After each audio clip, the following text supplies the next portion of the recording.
Hi అండి, నమస్తే. Welcome to Suhasni's kitchen. నేను మీ సుహాస్ని రెడ్డి. ఈరోజు మన కిచెన్లో మిల్లెట్స్తో ఇడ్లీని ప్రిపేర్ చేస్తున్నాను. సాఫ్ట్గా టేస్టీగా ఎలా తయారు చేసుకోవాలో ఈ వీడియోని చూసేసేయండి.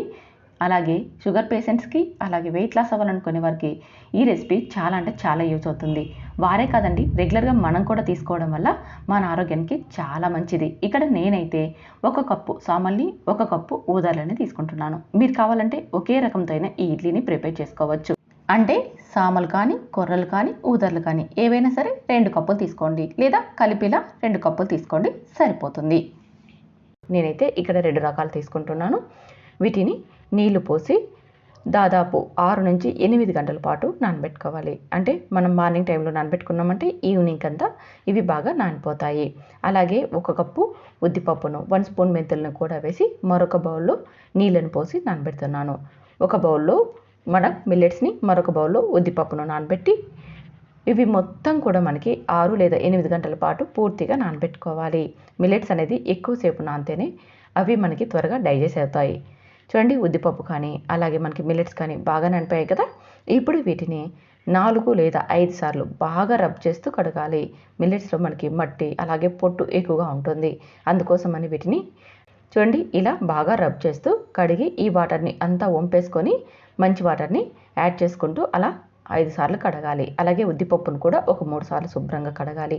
ఇప్పుడు ఒక మిక్సీ గిన్నె తీసుకొని అందులోకి ఉద్దిపప్పును వేసేసుకొని కొద్దిగా నీళ్ళను వేసుకుంటూ మెత్తగా గ్రైండ్ చేసుకోవాలి. మనం ఇక్కడ ఇడ్లీకి గ్రైండ్ చేస్తున్నాం కాబట్టి పిండి అనేది లూజ్గా ఉందనుకోండి, ఇడ్లీకి సరిపోదు. అందుకోసమని ఎక్కువ నీళ్ళు వేయకోకుండా కొద్దిగా పోసుకుంటూ చూడండి, మనకి బ్యాటర్ అనేది ఈ విధంగా రావాలి. ఇలా సాఫ్ట్గా అలాగే కాస్త గట్టిగా ఉండేలాగా గ్రైండ్ చేసి ఇదంతా కూడా ఒక పెద్ద బౌల్లోకి తీసుకోవాలి.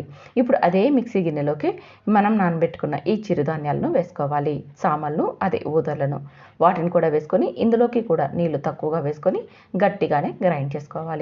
ఈ గ్రైండ్ చేసుకున్న మిశ్రమాన్ని మనం ఉద్దిపప్పు వేసుకున్నాం కదండి, అదే మిశ్రమంలోకి వేసేసి ఇదంతా బాగా కలిసేలాగా కలుపుకోవాలి. ఇలా కలిపి మూత పెట్టి రాత్రి మొత్తం ఈ పిండిని పులయబెట్టుకోవాలి. అంటే మరొక 8 గంటల పాటు అన్నమాట. నెక్స్ట్ టైం మార్నింగ్ చూపిస్తున్నాను చూడండి, పిండి అనేది మనకి ఎంత బాగా పులిసిందో, చాలా బాగా పొంగుతూ వచ్చింది కదా. చూసారా, బ్యాటర్ కూడా బాగా గట్టిగా ఉంది. ఈ విధంగా ఉండాలి. అప్పుడు మనకి ఇడ్లీకి సరిపోతుంది. ఎక్కువగా లూజ్ ఉందంటే మనం ఇడ్లీని ప్రిపేర్ చేసుకోవడానికి సరిపోదు. ఇప్పుడు మనకి కావాల్సినంత పిండిని తీసుకొని మిగిలిన పిండిని మూత పెట్టి ఫ్రిడ్జ్లో పెట్టుకున్నామంటే మనం నెక్స్ట్ డే లేదా మరొక నెక్స్ట్ డే కూడా వాడుకోవచ్చు. అంటే ఒక 2 డేస్ దాకా ఈ పిండిని మామూలు ఇడ్లీ పిండిలాగే వాడుకోవచ్చు. లేదంటే మనం దోశల్ని కూడా వేసుకోవచ్చు. ఇప్పుడు మనం తీసుకున్న ఈ పిండిలోకి రుచికి సరిపడ ఉప్పును, ఒక చిటికెడు వంట సోడాను కూడా వేసుకోవాలి. ఇలా వేసేసి ఇదంతా బాగా కలిపి ఇప్పుడు ఇడ్లీ ప్లేట్కి కాస్త ఆయిల్ని కానీ నెయ్యిని కానీ అప్లై చేసేసుకొని ఈ పిండిని ప్లేట్లకు నింపుకోవాలి. ఇలా అన్ని ప్లేట్లకు మనకి ఎన్ని కావాలో అన్ని ప్లేట్లకు నింపేసేసుకొని స్టాండ్కి పెట్టుకోవాలి. చూడండి, వీడియోలో చూపించిన విధంగా స్టాండ్కి మనం ఈ ప్లేట్లను పెట్టుకోవాలి. ఏ సైడ్ అయితే హోల్స్ ఉంటాయో ఆ సైడ్ పిండి ఉండేలాగా చూసుకోవాలి. అప్పుడు మనకి ఇడ్లీలన్నీ కూడా పర్ఫెక్ట్గా ఉడికిపోతాయి. ఆవిరి అనేది ఆ హోల్స్ నుంచి వస్తుందన్నమాట. ఇలా అన్నీ కూడా స్టాండ్కి పెట్టేసేసుకొని ఇప్పుడు స్టవ్ మీద మనం ఆల్రెడీ కుక్కర్లో నీళ్ళు పెట్టేసుకొని పెట్టుకోవాలి. అప్పుడే మనకి త్వరగా ఇడ్లీ అయిపోతుంది. చూడండి, నేను ఇక్కడ ఆల్రెడీ కుక్కర్లో నీళ్ళు పెట్టేసేసాను. ఇవి ఉడుకుతున్నాయి కదా. ఇప్పుడు ఈ స్టాండ్ని అందులోకి పెట్టేసేసి మూత పెట్టి హై ఫ్లేమ్లో 10 నిమిషాలు, లో ఫ్లేమ్లో 5 నిమిషాలు, తర్వాత స్టవ్ ఆపేసినాక మరొక 5 నిమిషాలు అలాగే ఉండనివ్వాలి. ఇదంతా ఉడికేలోపు మనం ఇందులోకి టమోటా చట్నీని ప్రిపేర్ చేసుకుందాం. దీనికోసం స్టవ్ మీద ఒక పెనం పెట్టుకొని అందులోకి 1/2 టీ స్పూన్ మెంతులు, 1 స్పూన్ పచ్చిశనగపప్పు, 1 స్పూన్ ఉద్దిపప్పు, 1 స్పూన్ పల్లీలను వేసుకొని బాగా క్రిస్పీగా అయ్యేంత వరకు వేయించుకోవాలి. తర్వాత 1 స్పూన్ ఆవాలు, 1 స్పూన్ జీలకర్రని వేయించుకోవాలి. చూడండి, వీటన్నిటిని కూడా క్రిస్పీగా అయ్యేంత వరకు వేయించుకున్న తర్వాత ఇందులోకి 5 లేదా 6 వెల్లుల్లి రెబ్బల్ని, అలాగే 10 దాకా పండుమిర్చిని ముక్కలుగా కట్ చేసి వేసుకోవాలి. ఇలా వేసేసుకొని పండుమిర్చిని బాగా వేయించుకోవాలి. పండుమిర్చి మనకి బాగా ఫ్రై అయిపోయిన తర్వాత ఇందులోకి 5 టమోటాలని కూడా కట్ చేసి వేసుకోవాలి. మీడియం సైజు అయితే ఒక 6, 7 తీసుకోండి. కాస్త పెద్దవైతే ఒక 5 తీసుకోండి. బాగా పడినవి తీసుకున్నామంటే మనకి రుచి చాలా బాగుంటుంది. ఈ ముక్కలన్నీ కూడా బాగా కలిసిలాగా కలిపి మూత పెట్టి మధ్య మధ్యలో కలుపుతూ లో ఫ్లేమ్లోనే 10 నిమిషాలు ఉడికించుకోవాలి.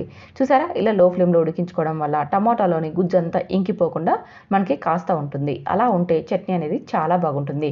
హై ఫ్లేమ్లో పెట్టామనుకోండి ఈ గుజ్జు మొత్తం ఇమిరిపోతుంది కాబట్టి ఆ రుచి మనకి రాదు. అందుకోసమని లో ఫ్లేమ్లో 10 నిమిషాలు మధ్య మధ్యలో కలుపుతూ ఉడికించుకోవాలి. తర్వాత స్టవ్ మీద నుంచి దించి పూర్తిగా చల్లారిన తర్వాత మిక్సీ గిన్నెలకు వేసేసుకోవాలి. అలాగే ఇందులోకి కొద్దిగా కొత్తిమీరని, రుచికి సరిపడా ఉప్పును కూడా వేసేసుకొని మెత్తగా గ్రైండ్ చేసుకోవాలి. మనం బ్రేక్ఫాస్ట్లోకి ఈ చట్నీని చేసుకుంటున్నాం కాబట్టి చాలా అంటే చాలా సాఫ్ట్గా గ్రైండ్ చేసుకోవాలి. అదే మనం రైస్లోకి చేసుకుంటున్నట్టయితే కాస్త పలుకులుగా గ్రైండ్ చేసుకోవాలి. చూసారా, చట్నీ రెడీ అయిపోయింది కదా. చాలా చాలా బాగుంటుంది ఇడ్లీలోకి, దోశలోకి, అలాగే రైస్లోకి, చపాతీలోకి, పూరీలోకి, ఇలా అన్ని రకాల టిఫిన్స్లోకి చాలా అంటే చాలా బాగుంటుంది. ఒక్కసారి ఇడ్లీలోకి కాకుండా మీరు ఏదైనా బ్రేక్ఫాస్ట్లోకైనా ట్రై చేసి టేస్ట్ చేసి నచ్చితే లైక్ చేయండి. చూడండి, ఈలోపు మనకి ఇడ్లీ అనేది ఉడికిపోయింది. నేను చెప్పినట్టుగానే 10 నిమిషాలు హై ఫ్లేమ్లో, 10 నిమిషాలు లో ఫ్లేమ్లో, తర్వాత స్టవ్ ఆపేసినాక కూడా మరొక 5 నిమిషాలు అలాగే ఉండనివ్వాలి. చూసారా ఇడ్లీలు ఎంత బాగా పొంగుతూ వచ్చాయో. చూడండి, ఒకసారి మనం ఇడ్లీలు కూడా పర్ఫెక్ట్గా ఉడికాయో లేదో చెక్ చేసుకోవచ్చు. ఇలా చేతితో మనం టచ్ చేసామంటే, మన చేతికి అంటుకోలేదంటే ఇడ్లీలు అనేది బాగా రెడీ అయిపోయినట్టు. ఇప్పుడు మనం సర్వ్ చేసుకొని తినడమే. ఇందులోకి నేను చేసిన ఈ టమాటో చట్నీతో ఈ ఇడ్లీలను తిన్నారంటే చాలా చాలా టేస్టీగా ఉంటాయి. రైస్ బదులు ఇలా మిల్లెట్స్తో ఒక్కసారి ఇడ్లీలను ప్రిపేర్ చేసుకొని తిని చూడండి, రుచి చాలా బాగుంటాయి. అంతేకాకుండా మన ఆరోగ్యానికి ఈ మిల్లెట్స్ తినడం చాలా మంచిది. మరి ఇంకెందుకు ఆలస్యం, ఒకసారి మీరు కూడా ఈ ఇడ్లీలను ట్రై చేస్తారు కదా. ట్రై చేసి మీకు ఎలా వచ్చాయో కామెంట్ చేయండి. నచ్చితే లైక్ చేయండి.